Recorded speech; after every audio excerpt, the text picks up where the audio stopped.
La dona de Locke. Em vaig tombar segurament per curiositat, però a més de la curiositat vaig poder tenir uns altres motius.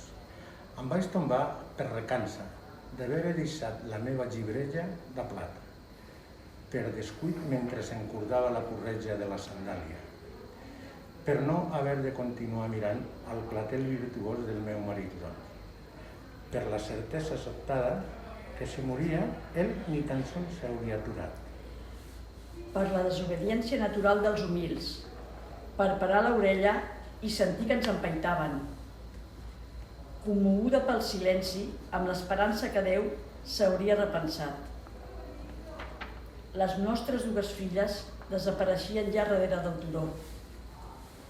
Vaig notar el pes de la vellesa, de l'allunyament, de la inutilitat d'una vida errant, de la somnolència.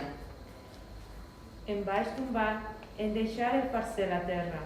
Em vaig tombar per la por de no saber on posar el peu. En el camí havien aparegut escorçons, aranyes, rates de camp i pollets de voltor. Allà ja no era ni bo ni dolent. Senzillament, tota cuca viva s'arrossegava i saltava en una munió que feia el pànic. Em vaig tombar per una sensació de solitud, per la vergonya de fugir d'amagat, pel desig de cridar, de tornar, o potser tot just. Es va aixecar un vent que em va desfer els cabells, em va tirar la roba. Em va fer la impressió de que ho veien des de les muralles de Sodoma, esclafien de riure, una vegada i una altra. Em vaig tombar per la ràbia, per gaudir de la seva enorme ruïna. Em vaig tombar per tots els motius esmentats.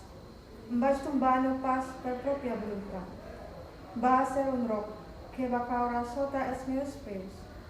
Va ser una escletxa que em va parar pas de sobte i des d'on s'alternava una llebre que es movia dreta sobre les potes. I en aquell moment, totes dues van mirar cap enrere. No, jo no vaig deixar de córrer, d'arrossegar-me, de giravoltar, fins que una foscor em va desplomar del cel.